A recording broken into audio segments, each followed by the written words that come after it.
இன்னைக்கு நம்ம சேனல்ல ஒரு சூப்பரான வீடியோ தான் பார்க்க போறோம். ரொம்ப ஜில்லுன்னு செம யம்மியா எப்பவுமே குடிச்சிட்டே இருக்கலாம் போல இருக்கக்கூடிய சூப்பரான ஜிகர்தண்டா. ஸ்பெஷலான ஜிகர்தண்டா குடிக்க மதுரைக்கெல்லாம் போவேன். நாங்கள் வீட்டிலையே ட்ரை பண்ணலாம். இன்றைக்கி நம்ம ரெசிபியை பார்த்துட்டு கண்டிப்பாக நீங்கள் எல்லாரும் யம்மியான ஜிகர்தண்டாவை உங்கள் வீட்லேயும் ட்ரை பண்ணுவீங்க நம்புகிறோம். வாங்க ஜிகர்தண்டாக்கு என்னென்னலாம் பண்ணணும், என்னென்ன ப்ரொசீஜர்னு பார்க்கலாம். வீடியோக்குள்ளே போகலாம். நம்ம சேனலில் நிறைய வீடியோஸ் போட்டிருக்கோம்.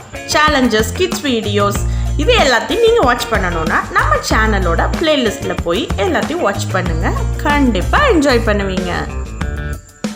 இந்த லாக்டவுன் டைமில் வெளியில் போய் நம்மளால் கண்டிப்பாக ஜூஸ் குடிக்க முடியாது. ஸோ வீட்டில் ஏதாவது சில்லுன்னு எப்பொழுதும் நம்ம குடிக்கிற மோர், ஜூஸு, லெமன் ஜூஸ், சர்பத் இதெல்லாம் தாண்டி சூப்பரான ஜிகர்தண்டா நல்ல வெயிட்டாக இருந்தால் சூப்பராக இருக்கும். ஸோ இன்றைக்கி ஜிகர்தண்டா நம்ம ட்ரை பண்ணுறோம், குடிக்கிறோம். ஃபர்ஸ்ட்டு ஜிகர்தண்டாக்கு என்னென்னலாம் தேவைன்னு பார்க்கலாம். ஒன்றுமே இல்லைங்க, 1.5 லிட்டர் பால், ஒரு 1/4 லிட்டர் சுகர், அவ்வளோதான்.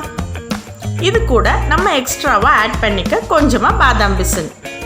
ஃபர்ஸ்ட்டு ஒரு 1/2 லிட்டர் மில்கை நான் நல்லா பாயில் பண்ணிக்கிறேன்.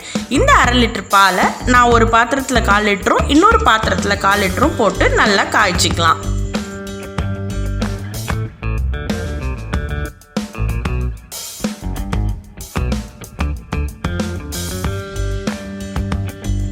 இதில் ஒரு 1/4 லிட்டர் பால் நல்லா காய்ச்சினதுக்கப்புறம் இது கூட ஒரு 3 ஸ்பூன் ஃபுல்லாக மில்க் பவுடர் ஆட் பண்ணிக்கலாம்.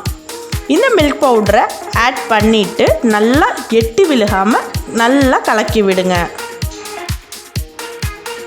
காய்ச்சின பாலில் 3 ஸ்பூன் அளவுக்கு மில்க் பவுடர் ஆட் பண்ணோம் இல்லையா, அது நல்லா கொஞ்சம் க்ரீமியாக வர வரைக்கும் வெயிட் பண்ணுங்கள். வந்ததுக்கப்புறம் இப்போது இதில் 2 ஸ்பூன் சுகர் ஆட் பண்ணிக்கலாம். நல்லா கலந்து விடுங்க. நல்ல ஒரு க்ரீமி கன்சிஸ்டன்சி வந்ததுக்கப்புறம் ஸ்டவ் ஆஃப் பண்ணிடலாம்.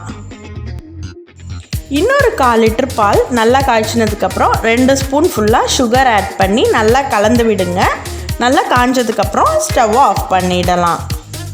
இப்போது இந்த 2 1/4 லிட்டர் பாலையும் நல்லா ஆற வைக்கணும். ரொம்ப சூடாக இருக்கக்கூடாது. நல்லா ஆறட்டும், ஜில்லுன்னு ஆகிற வரைக்கும் வெயிட் பண்ணுங்கள். இப்போ வாங்க கேரமல் ரெடி பண்ணிக்கலாம். இந்த சுகர் கேரமல் ரெடி பண்ணுறதுக்கு ரொம்ப ஈஸியானது தான், பட் கொஞ்சம் கேர்ஃபுல்லாக இருக்கணும். ஒரு வெயிட்டான வெசலில் 100 கிராம் அளவுக்கு சுகர் ஆட் பண்ணியிருக்கேன். இதில் வேறு எதுவுமே நீங்கள் ஆட் பண்ண வேணாம், வெறும் சுகர் மட்டும்தான். ஸ்டவ் ஆன் பண்ணி சிம்மிலே வச்சுட்டு இந்த வெறும் சுகர் ஆட் பண்ணோம் இல்லையா, இந்த சுகரை நீங்கள் கலந்து விட்டுக்கிட்டே இருங்க மெதுவாக. இந்த சுகரை மெதுவாக மிக்ஸ் பண்ணி விடுங்க. நல்ல கோல்டன் ப்ரௌன் கலரில் வர வரைக்கும் நல்லா லைட்டாக கலந்து விட்டுட்டே இருங்க. லைட் கோல்டன் ப்ரௌன் கலர் வந்த உடனே இதில் ஒரு 1/4 டம்ளர் அளவுக்கு சுடு தண்ணி ஆட் பண்ணிவிட்டு நம்ம ஸ்டவ்வை ஆஃப் பண்ணிடலாம்.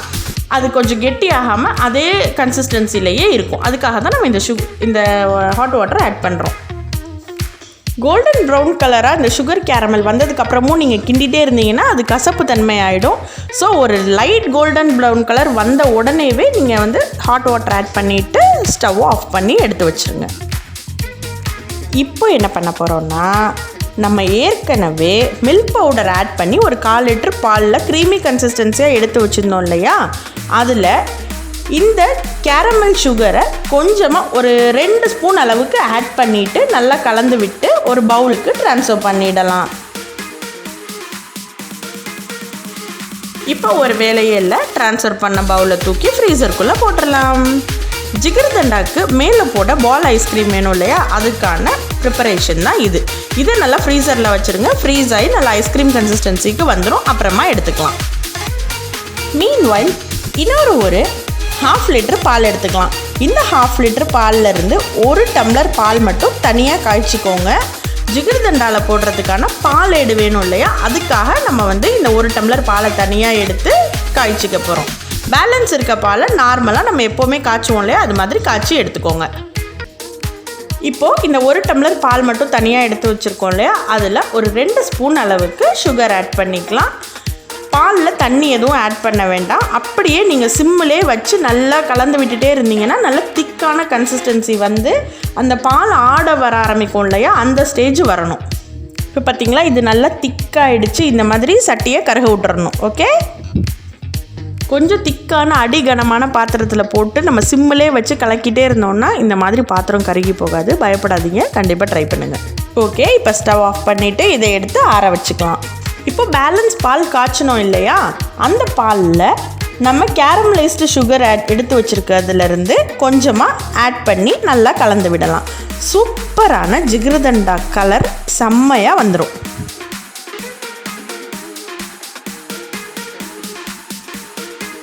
Okay, coming up to the end.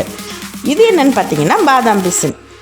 கொஞ்சமாக பாதாம் பிசின் எடுத்து ஹாட் வாட்டர் ஊற்றி நான் ஒரு 5 hours ஊற வச்சுருக்கேன். ஸோ இந்த அளவுக்கு நல்லா பொங்கி வந்திருக்கு. இது தேவைப்பட்டால் நீங்கள் முதல் நாள் நைட்டே கூட கொஞ்சோண்டு பாதாம் பிசின் பவுலில் போட்டு தண்ணி ஊற்றி வச்சுட்டிங்கன்னா மார்னிங் நல்லா இந்த மாதிரி பொங்கி வந்துடும் அது. ஸோ கொஞ்சமாக போட்டாலே போதும், நீங்கள் நிறைய போடணும்னு அவசியம் இல்லை. இப்போ ஜிகர்தண்டாவை நம்ம அசம்பிள் பண்ண போகிறோம். வாங்க, ஒரு கிளாஸ் டம்ளர் எடுத்துக்கலாம். இது மேலே கொஞ்சமாக நன்னாரி சர்பத் இருந்தால் ஆட் பண்ணிக்கோங்க. நன்னாரி சர்பத் இல்லைன்றவங்க பரவாயில்ல, டேரெக்டாக நீங்கள் கேரமலைஸ்டு மில்க் இருக்கு இல்லையா, அதையே ஆட் பண்ணிக்கலாம். இப்போது கேரமலைஸ்டு மில்க் ஊற்றுனதுக்கப்புறம் நம்ம பால் ஏடு வர்றதுக்காக திக்காக காய்ச்சி எடுத்து வச்சுருந்தோம் இல்லையா, அந்த பால் ஆடையோடது அதை ஒரு 1 ஸ்பூன் அளவுக்கு ஆட் பண்ணிக்கோங்க. நம்ம ஃபஸ்ட்டே ஐஸ்கிரீம் ப்ரிப்பரேஷனுக்காக ஒரு பவுல் எடுத்து ஃப்ரீசரில் வச்சோம் இல்லையா, அதை மறந்துட்டோம் பார்த்தீங்களா, அதை போய் எடுத்துகிட்டு வாங்க போங்க. இப்போது இதுக்கு மேலே ஒரு கரண்டி அளவுக்கு ஐஸ்கிரீம் ஆட் பண்ணிக்கலாம். பார்த்தீங்களா, சூப்பராக ஐஸ்கிரீம் க்ரீமியாக வந்துருக்கு பார்த்தீங்களா. இதை மேலே லைட்டாக ஆட் பண்ணிக்கோங்க. ஜிகர்தண்டா சூப்பராக ரெடி ஆயிடுச்சு. நான் போய் ஜிகர்தண்டா குடிக்க போகிறேன். நீங்கள் இந்த ஜிகர்தண்டா ரெசிபி ப்ரிப்பேர் பண்ண போகிறதுக்கு முன்னாடி நம்ம சேனலை இப்போ தான் ஃபர்ஸ்ட் டைம் பார்க்குறீங்கன்னா மறக்காமல் சப்ஸ்கிரைப் பண்ணிக்கோங்க. பக்கத்தில் இருக்க பெல் ஐக்கானை கிளிக் பண்ணிக்கோங்க. அப்போ தான் நம்ம போடுற வீடியோஸ் எல்லாம் அடுத்தடுத்து நோட்டிஃபிகேஷனில் வந்து சேரும். சீக்கிரமாக பேசி முடிச்சிடறேன், ஏன்னா நீங்கள் ஜிகர்தண்டா ப்ரிப்பேர் பண்ண போகணும்ல. ஓகே, செஞ்சு பாருங்கள். ஜிகர்தண்டா எப்படி இருந்துச்சுன்னு கமெண்ட் செக்ஷனில் சொல்லுங்கள். நம்ம வீடியோ பிடிச்சிருந்துச்சுன்னா லைக் பண்ணுங்கள், ஷேர் பண்ணுங்கள், மறக்காமல் கமெண்ட் பண்ணுங்கள். உங்களை இன்னொரு இன்ட்ரெஸ்டிங்கான vlog இல்லை ரெசிபியோட நெக்ஸ்ட் வீடியோவில் மீட் பண்ணுறேன். அது வரைக்கும் கனிமணி சேனலோட பாய்.